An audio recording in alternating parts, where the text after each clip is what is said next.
Look how committed we are to bringing content on the channel, despite the glorious sunshine bathing the UK right now. Let's talk about the Champions Cup semi-finals. Actually, I could do with getting out the sun for a little bit, Joe, if I'm perfectly honest. Yeah, well, you wouldn't have said that Saturday, but Friday, when you're running tries in and smashing people, you're certainly looking a bit red. Well, we've got actually that's a good point. Actually, before we get into the Champions Cup, Joe and I spent the weekend together. Biarritz, Bayonne, took in San Sebastian.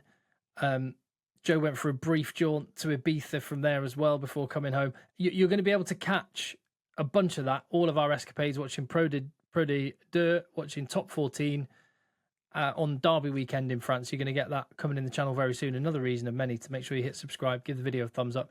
Get stuck in the comments down below on this one, though, because we're going to talk about semi-finals of the Champions Cup. And there's only one place to start. Toulouse-Bordeaux. Well, Bordeaux-Toulouse, because Bordeaux are at home. So many storylines. I don't know where you want to start with this one, Joe. You've got very contrasting performances last weekend in the top 14. You've got the home advantage for Bordeaux. You've got injuries for Toulouse. A lot to get into. Where do you want to start? Let's start with Bordeaux, I reckon. They've got the home advantage. I think a lot of Bordeaux fans are going to be dominating the stadium because they predicted what's going to happen, bought the tickets. There'll be a fair few Toulouse fans. That's part of it. But the big story for me is Bordeaux taking a defeat to La Rochelle, and the defeat was one in which their forwards were a bit physically dominated. The physical side of the game, they couldn't create many opportunities. They couldn't create fast ball. They couldn't make offloads. They made various mistakes in the opposition 22 near the try line, and normally they'd probably finish those tries. They may have won the game. They weren't playing well, and they were getting physically dominated. It's the kind of blueprint you want to have when you play a team like Bordeaux or Toulouse. You want to be able to dominate them physically to give them so few opportunities that you have a chance to win the game. And it will be what Toulouse will try and do against them. It's just Tatafu, their number 8, carrying ball. They're missing him. They're missing Gray's back now. Coleman was rested. So there's a few guys who weren't involved, who were back in that team, who are big physical animals. And they will make a difference because Bordeaux need that bit of fast ball. They need that guy clearing out the ruck to give them the ability to play off the back, which sometimes during that game against La Rochelle, they didn't have. La Rochelle were stealing ball. They were slowing ball down. That's what Toulouse will try and do in defence. Remember, they're a team who are not a team who bring line speed. They just got a lot of tacklers who tackle well and jacklers who jackal well. Their knowledge of that breakdown is so good they can do that well. They'll try and physically dominate in the way that La Rochelle did. But obviously, what La Rochelle don't have is the flip side where Toulouse can score an unbelievable number of points as well. So that La Rochelle defensive performance, fantastic. But Toulouse are going to try and do that. And on the back of it, they're going to try and have that attacking quality they normally do. That'd be their strategy for the game. A very rough, very macro strategy. But I think Bordeaux, after that result, are going to be fearful of that coming against them via Toulouse. Like you say, they can sort of tell themselves a story that Tamafuna, Coleman, Gray will be back. There's a fair bit of tonnage to come back into the pack. And equally, when you flip over to Toulouse, we knew about Dupont, obviously, but now Kinghorn and Malvaca, who looks to be out for the season, possibly out for the rest of the year as well. Those are 3 big-time players. Yeah, I mean, Malvaca is huge, having him in the squad. He's number 1 now, isn't he? I mean, the backup's not bad, let's be honest. That'd be less of a drastic influence on the team than Dupont. Which the team wasn't playing that well. They had a great performance against Cast, in which they dominated a game which Cast would have been 100% into that game, but they got dominated massively. So that would have given them more confidence. That would have given. Well, they started the young 9. He's only 19. He just turned 19. He won't be playing. Grau will be playing, I'm sure, in this big game. But I think it will give them more confidence going into it because they weren't really firing on all cylinders since Dupont's injury, and something like that can be good for them mentally. So I think that would give them a bit of confidence. But they've only got a long result on that. They've only got 3 international fullbacks left in their stocks. How can they be expected to cope now Kinghorn's out? They're going to have to... What are they going to do? Yeah. Imagine having that much depth. It'd be incredible, wouldn't it? Like Mali has been in part of the B team. Presumably he'll maybe into the matchday squad or Capozzo. But Yeah, you got interesting one. Barreras, you got Cost, you Yeah, got so much talent. You can. Most of them are polyvalent, means they can play anywhere. Yeah, I'm interested to see what they do with the replacement scrum half position. Will they go with Capozzo there or Saito or the young yeah. lad I that don't know played if last Watson's weekend? going to be fit yet. His injury, I'm not sure it was that bad, but he might not be fit. It's Saito or the young guy, the Rock. So we'll have to see on that one. So aside from is it as simple as Toulouse, managed to outmuscle Bordeaux? That will be the game one. Can Bordeaux? We know about the guys in their back line. Can you still win even against a team like Toulouse playing off scraps with that level of talent? There's certainly Toulouse, the way they play, there's going to be turnovers. It's just like we talked. Toulouse has trained and played like that their whole lives, and they're used to shutting down opposition when the turnovers arrive because it happens all the time. Like we talked about this before, Toulouse actually have quite a high turnover rate. They're trying offloads, they're trying to play, they try things. The success rate behind that's really high, but because they're doing it all the time, it's not the same as when you're playing a team who are very organised and structured. When they make a mistake, they don't react as well because there's something that doesn't happen that much for them. So Toulouse have got the best defence by like 100 points in top 14. It's nuts. They're the number one attack by 100 points, number one defence by 100 points. They can shut you down. It's hard to score against. But listen, there will be opportunities at Bordeaux side. One bad kick, one poor pass, they can rip you to shreds when they got everyone there, everyone on form. So listen, they'll be able to score some points. It's just Toulouse will be able to shut them down. They'll have to score more than 25 points, I would say, at least. Yeah, I think that's a fair. Wow, yeah, that's a fair shout. I was just looking at the forecast for Sunday. The long range forecast as we record this is that there could be rain, but who knows? Who knows? What chance do you give Bordeaux? Well, against Toulon, Toulouse kind of went for the grinding win. They went toe to toe with a slugging, big, powerful team and did a job. It was quite tight. Now, if they manage to against Bordeaux, I don't know. They'll play their game, but it's just that physical domination. If Miafu's on form like he was in that game, if their big, powerful players are all firing all cylinders, then it's. I mean, Gillon's back, and yeah, it'd be. I see it Toulouse win. If Bordeaux pack really starts to hammer them and get stuck in, that's the big one, really, isn't it? That's going to be the big one. That front row, Ben Taufifina's going to have the game of his life. Coleman, game of his life. Gray doing what he does, the best he's ever done it. And yeah, and the back row, it'll be interesting to see who they pick there. Swinton can hit hard. They might pick him, the Australian. Not much more to his game than that. Ball carrying, it's a tough one. You pick Samu, but Samu's not a big, powerful. He's a space runner who's incredible at that. But he's not going to break down a brick wall, get the offload, and get you fast ball like Tatafu can. So that'd be interesting to see what they go for there. The last 5 meetings, the head-to-head, it's 3 wins for Bordeaux. However, when it really matters and in the biggest games, which this is, when both teams put out the strongest sides they can, we know what has happened, not least in the top 14 final last year. Yeah, so, I mean, it won't be anything like that. I mean, no. That could help Bordeaux, huh? Last big game they had against them. That final, they limped in with 2-3 players playing. They probably shouldn't be on the pitch. They're just on the pitch because the backup guy got injured and they just had to put a team out.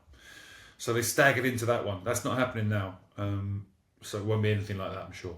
Well, you've been there, Joe. So how much, like what sort of weighting would you give on just the psychological state that a team is in on a match day, just as a group or, individually, collectively, whatever the case is? Because there's a lot of motivation to draw upon. But like you say, there's also the scars of last week when they didn't play well, Bordeaux.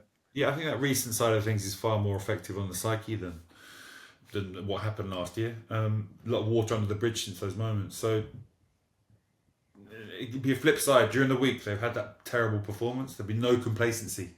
Toulouse have had a performance which they dominated. So the harder thing for them is make sure they're not complacent. So there are pluses and minuses, honestly, to both it. Getting defeated in a bad way, winning in a bad way. It's not ideal either way. Preparation for a match, I'd put it that way. So Bordeaux will be hoping, and the whole week would be about not repeating these errors they made in that game. Toulouse will be about maintaining what they did well and reproducing it. It's Wednesday as we record this now, Joe, so we haven't seen the teams, but just gut feeling, who's in the final?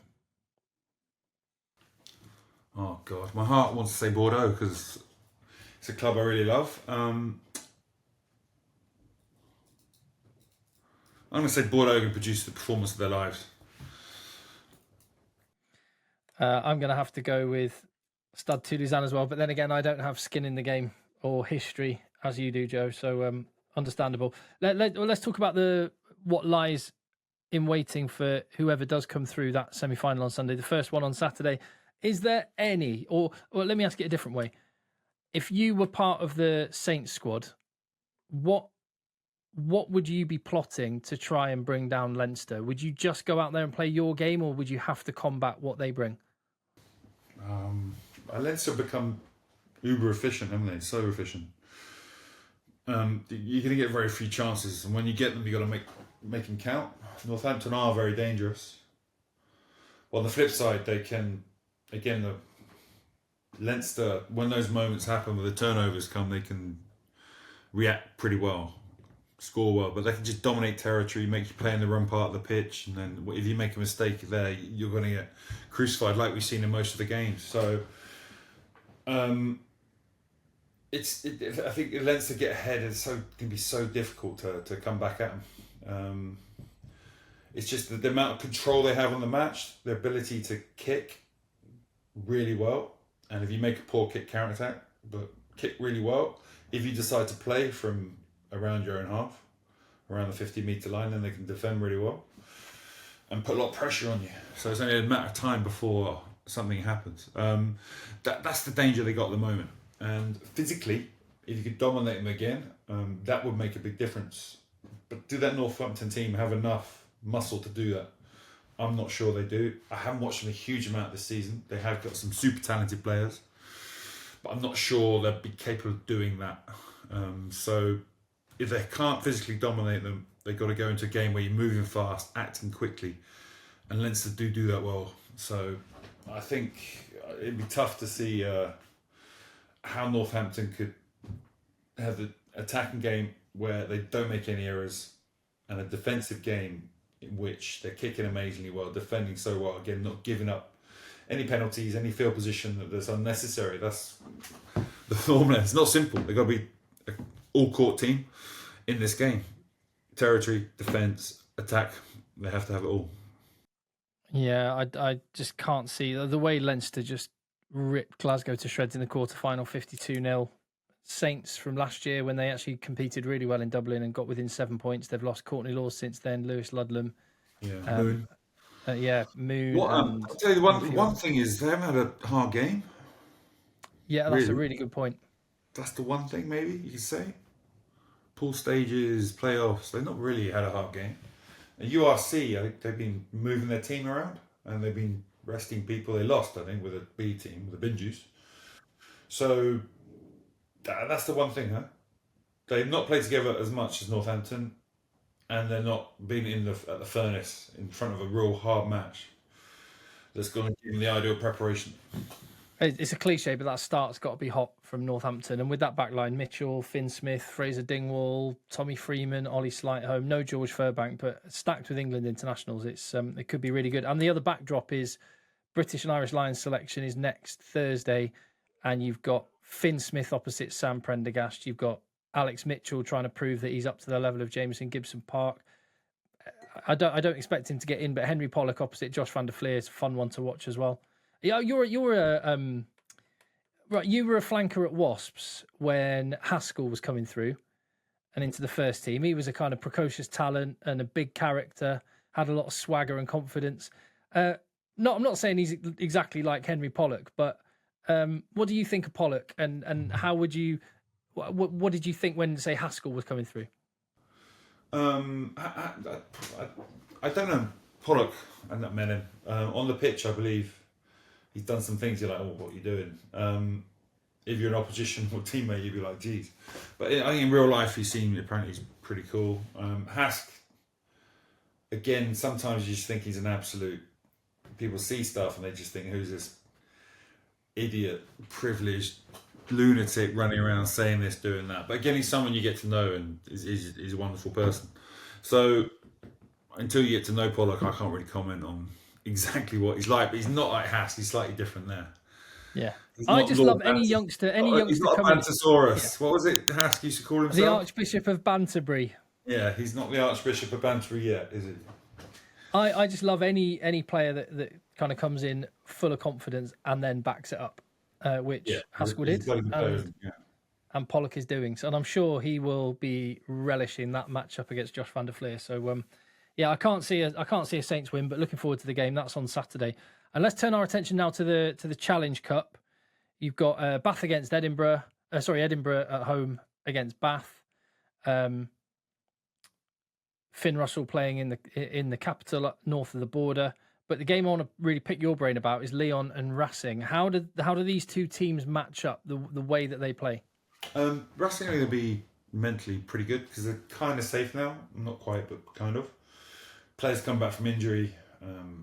Looking competitive. Lyon, I mean, we know a lot about Racing. They've got a lot of world-class players. People can turn it on.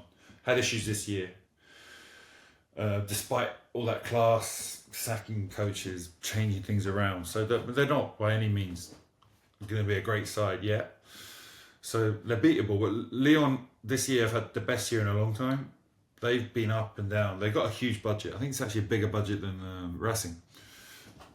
And they've really underperformed for the last 3-4 years. Now, this year they've been better. They're fighting kind of around 6th place.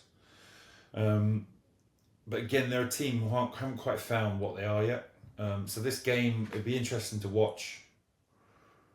I mean, Lyon going for, I'd say, the playoffs way ahead of this.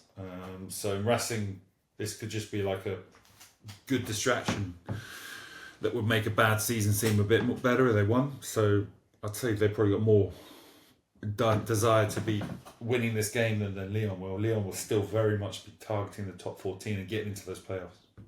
Yeah, I mean, Racing have given themselves a very outside chance of the playoffs with their win. Good win in the Parisian derby at the weekend, but they go away to Toulouse